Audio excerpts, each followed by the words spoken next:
Greetings, SportRivalry.com fans. My name is Matthew Camp. And I am Samuel Morris. And this week on SportRivalry.com podcast, we are going to be talking about the Red River Rivalry, featuring the University of Texas Longhorns and the Oklahoma Sooners. We're going to start off our show by talking a little bit about the history of the matchup. And we're going to also have a fan perspective led by Jayla Sims. After that, Sammy and I are going to get into our general conversation of the matchup and also give you our picks for this week's contest. So fans, sit back, relax, enjoy the show, and get ready for some football. Gonna be a good one. History of the rivalry.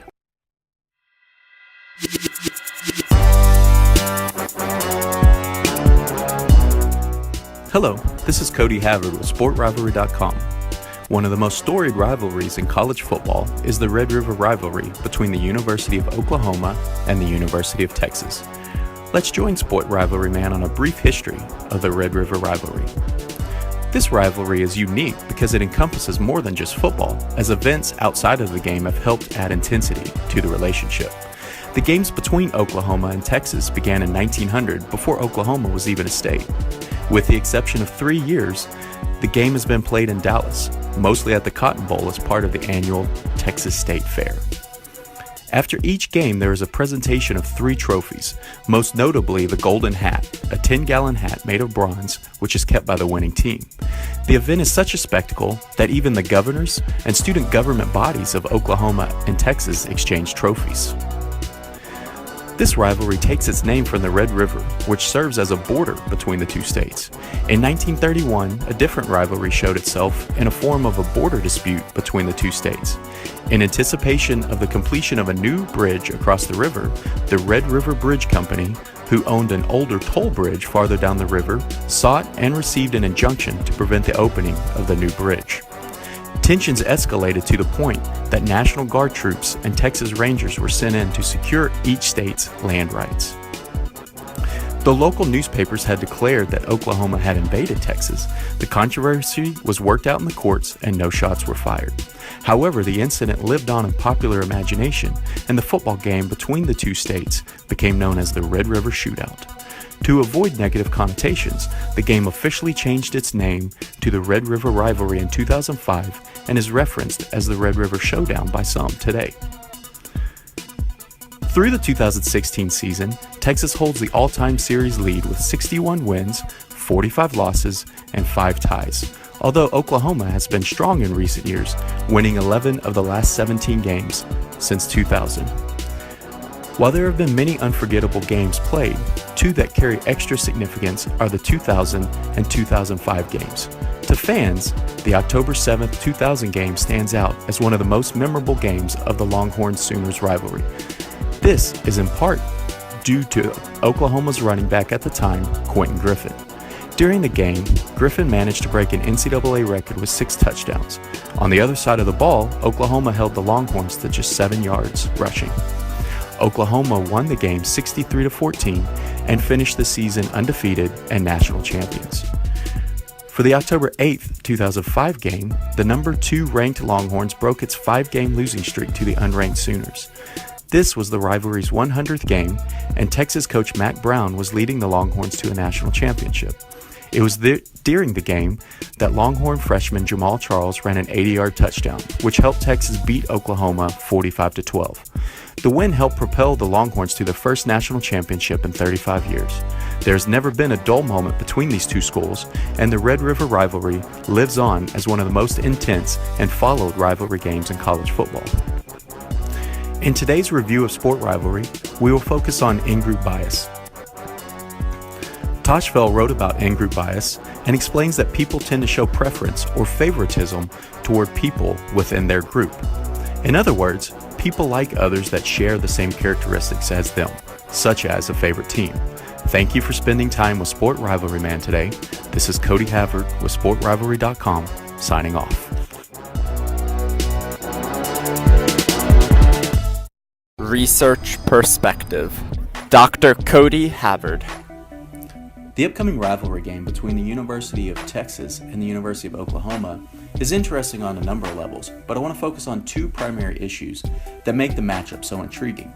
First, Research shows that fans who believe their favorite team was successful in the previous season were more positive toward their rival team than fans who believe their favorite team was not successful in the previous season. This goes along with findings that show fans of teams that lost the most recent rivalry matchup reported experiencing greater sense of satisfaction from beating the rival team the next time the two teams played. So what this tells us is, based on last year's rivalry game and last year's performance by the Texas football team, that fans of the Texas Longhorns would be more negative and experience greater satisfaction from a win on Saturday than fans of the Oklahoma Sooners. Finally, the level of familiarity between fans seems to make a difference on rival perceptions. So in particular, people who have visited the city where the rival team plays for purposes other than attending a sporting event rated both the fan behavior of the rival team and the favorite team more negatively than those individuals who had never visited the city where the rival team plays for purposes other than attending a game. So what this tells us is, based on the closeness of the two schools and the level of familiarity with the cities where the two schools play, we can expect a pretty intense and fun matchup come Saturday between fans. This week's matchup. Alright, SportRivalry.com fans, now it's time to look a little bit more in depth at this matchup. Specifically, I'm going to be evaluating those University of Texas Longhorns. Quite frankly, this team is one that is still trying to find its identity. Yes, they're 5 games into the season, but with the culture that's been in place at that university and in that program over the past couple of years, much is in limbo in terms of the state of their team from my evaluation. Across the board, there's no consistent efficiency displayed by their team, and while they have had bright spots along the way this season, I see a consistent showing of where they're going in terms of if they want to be a pass first or a rush first offense. Their defense is allowing a respectable amount of yards per game, but their offense is just not producing at a high enough level to compensate for any mishaps that their defense allows. In this matchup, I'm going to have to go with the opponent, the Oklahoma Sooners, in this one by a score of 38-10 over the University of Texas Longhorns. Now we're going to pass it over to my co-host Sam, who's going to go a little bit more in depth specifically for those Oklahoma Sooners. Thanks, Matt. And now for the University of Oklahoma Sooners. Okay, so like Texas, they also have a first-year head coach after Bob Stoops stepped down. It is Lincoln Riley who is now the head coach of the Sooner football team. They have a very talented roster, with Baker Mayfield, who is a Heisman candidate, leading the pack on offense. The team started off with a 4-0 start, including an impressive win in Columbus over the Ohio State Buckeyes. The Sooners climbed up as high as number 3 in the AP poll after their 4-0 start. However, last week, they faced the Cyclones in Norman and were upset 38-31 by Iowa State. So now the 12th-ranked Sooners are looking for a bounce-back win. I also agree that the Sooners are going to win this game. However, it's going to be a lot closer than 38-10. I say that it's going to be 27-24 Sooners. And this is all contingent on how Lincoln Riley bounces back after his first loss as a collegiate football coach.